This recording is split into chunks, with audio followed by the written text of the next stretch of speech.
Assalamualaikum warahmatullahi wabarakatuh. Salam sehat dan bahagia rekan-rekan media sosial. Perkenalkan, nama saya Mufidah, guru sejarah SMA Negeri 2 Boibahuga, Kabupaten Waikanan, Provinsi Lampung. Mari kita sama-sama belajar sejarah. Bab 1. Kerajaan-kerajaan maritim di Indonesia pada masa Hindu-Buddha. Hindu-Buddha adalah rangkaian peradaban masyarakat di Indonesia masa lalu yang berpusat pada sebuah kerajaan yang bercorak agama Hindu dan atau agama Buddha. Kerajaan-kerajaan ini berdiri di 3 pulau besar Indonesia seperti Sumatera, Kalimantan, dan Jawa. Pengaruh Hindu-Buddha di Indonesia. 1. Masuknya pengaruh Hindu-Buddha di Indonesia. A. Teori Brahmana. Teori ini dikemukakan oleh Van Loor yang menyatakan bahwa masuknya Hindu-Buddha ke Indonesia karena dibawa oleh golongan pemuda agama di India. Teori ini memiliki kelemahan, yaitu di India ada peraturan bahwa Brahmana tidak boleh keluar dari negerinya. B. Teori Ksatria. Teori Ksatria dikemukakan oleh C.C. Burke dan Mukherjee. Masuknya agama dan kebudayaan Hindu-Buddha di Nusantara dibawa oleh kasta ksatria. Bahan teori ini adalah pelarian kasta ksatria dari India tidak mungkin mendapatkan kedudukan mulia sebagai raja di Indonesia. E. Teori Waisya. Teori Waisya dikemukakan oleh N.G. Krom. Menurutnya, orang India yang datang ke Indonesia bertujuan untuk berdagang. Kelemahan teori ini adalah pelarian kasta ksatria dari India tidak mungkin mendapatkan kedudukan mulia sebagai raja di Indonesia. D. Teori arus balik. Teori arus balik menyatakan banyak orang Nusantara yang sengaja datang ke India untuk berziarah dan belajar agama Hindu-Buddha. Teori ini dikemukakan oleh V.D.K. Bos. Teori arus balik hukum dengan pendapat Van Loor. Menurutnya, orang-orang Nusantara memiliki peran penting dalam proses masuknya kebudayaan India. 2. Pengaruh Hindu-Buddha dalam kehidupan masyarakat Indonesia. A. Sistem pemerintahan. Lahirnya berbagai kerajaan yang bercorak Hindu-Buddha di Indonesia merupakan salah satu bukti adanya pengaruh Hindu-Buddha di Indonesia. Masuknya pengaruh India membawa pengaruh pada terbentuknya kerajaan-kerajaan yang bercorak Hindu-Buddha di Indonesia. B. Sistem kebudayaan. Penduduk Indonesia mulai mengenal tulisan dalam bahasa Sanskerta yang telah dibawa oleh penyebar agama Hindu-Buddha. Arska mulai digunakan selain penduduk yang masih melestarikan sistem astronomi. C. Sistem sosial. Setelah agama Hindu-Buddha masuk, sistem kependudukan masyarakat berubah menjadi sistem kasta yang disesuaikan kondisi Indonesia. D. Sistem kepercayaan dan filsafat. Nenek moyang bangsa Indonesia mempunyai kepercayaan animisme, dinamisme, dan totemisme. Namun, setelah pengaruh Hindu-Buddha masuk, terjadilah akulturasi sistem kepercayaan, sehingga muncul agama Hindu-Buddha. 3. Kerajaan-kerajaan maritim pada masa Hindu-Buddha di Indonesia. Kerajaan di Indonesia yang bercorak Hindu-Buddha sebagai berikut. 1. Kerajaan Kutai. Kerajaan Kutai yang berada di daerah Kutai, Kalimantan Timur, merupakan kerajaan Hindu tertua di Nusantara. Kerajaan Kutai yang letaknya di sekitar aliran Sungai Mahakam diperkirakan berdiri pada abad ke-5 Masehi. Sumber primer sejarah Kerajaan Kutai adalah 7 prasasti Yupa yang ditemukan di Brebus Muara Kaman. Yupa tersebut diperkirakan ditulis pada tahun 400 Masehi, abad ke-5 Masehi. Melalui yupa tersebut dapat diketahui bahwa raja yang memerintah ialah Mulawarman, anak Asmawarman dan merupakan cucu Kudungga. 2. Kerajaan Tarumanegara. Kerajaan Tarumanegara adalah sebuah kerajaan yang pernah berkuasa di wilayah barat Pulau Jawa abad ke-5. Tarumanegara berasal dari dua kata, yaitu Taruma dan Nagara.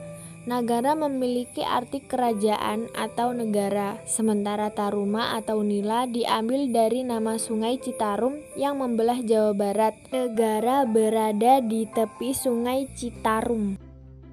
Purnawarman adalah raja terkenal yang memerintah Tarumanegara pada Prasasti Ciaruten dan Prasasti Jambu.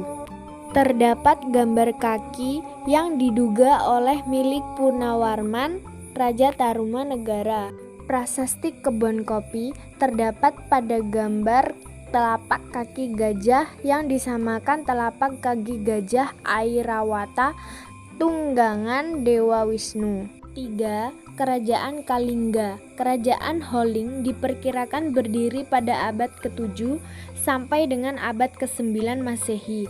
Terdapat perbedaan dari para ahli. Ada yang memperkirakan terletak di Jepara, Jawa Tengah, Blora, Jawa Tengah, Salatiga, Jawa Tengah, bahkan di Semenanjung Malaka, Malaysia.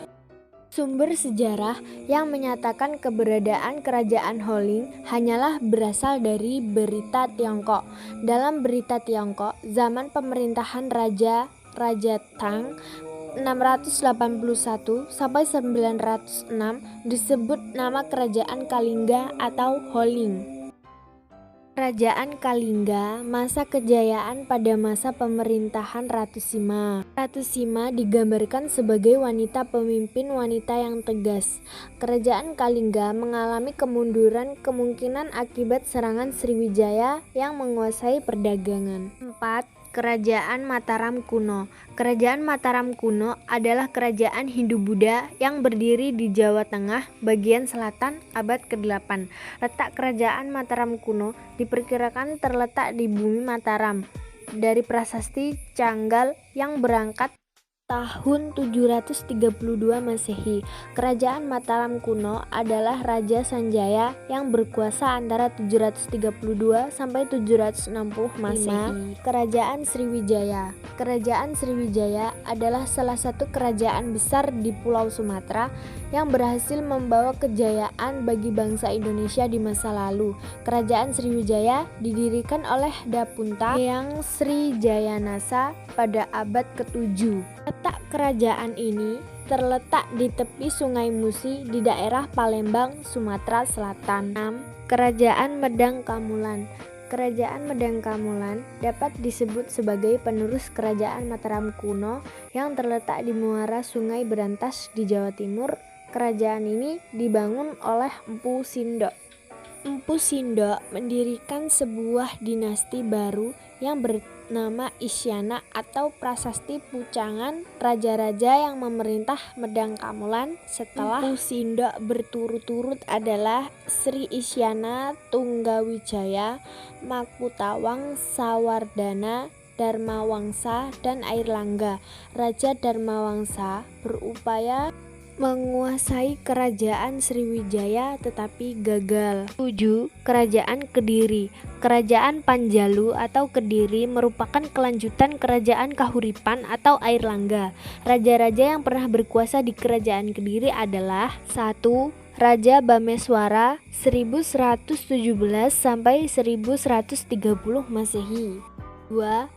Raja Jayabara 1135 sampai 1157 Masehi. 3. Raja Sarweswara 1159 sampai 1169 Masehi. 4. Raja Kameswara 1182 sampai 1183 Masehi. 5. Raja Kertajaya 1185 sampai 1222 Masehi.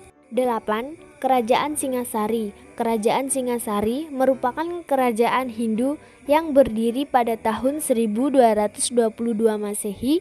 Raja pertamanya adalah Ken Arok yang bergelar Sri Ranggah Rajasa Sang Amurwabhumi, sedangkan Kertanegara adalah raja terakhir Singosari 1268 sampai 1292. Berdasarkan analisis bahwa pusat kerajaan Singasari berada di sekitar lembah Sungai Berantas, dapat diduga bahwa rakyat Singasari banyak menggantungkan kehidupan pada sektor pertanian. 9. Kerajaan Majapahit. Kerajaan Majapahit adalah kerajaan Hindu-Buddha terakhir di Nusantara yang berdiri antara abad ke-13 hingga abad ke-16. Berdirinya kerajaan Majapahit diawali dengan runtuhnya kerajaan Singasari pada 1292 Masehi akibat pemberontakan Jayakatwang. Kerajaan Majapahit mengalami kemunduran setelah wafatnya Hayam Wuruk, Perang Paregreg, dan tidak ada pengganti yang cakap menjadi salah satu faktor kemunduran kerajaan Majapahit. Terima kasih sudah menonton, semoga bermanfaat. Wassalamualaikum warahmatullahi wabarakatuh.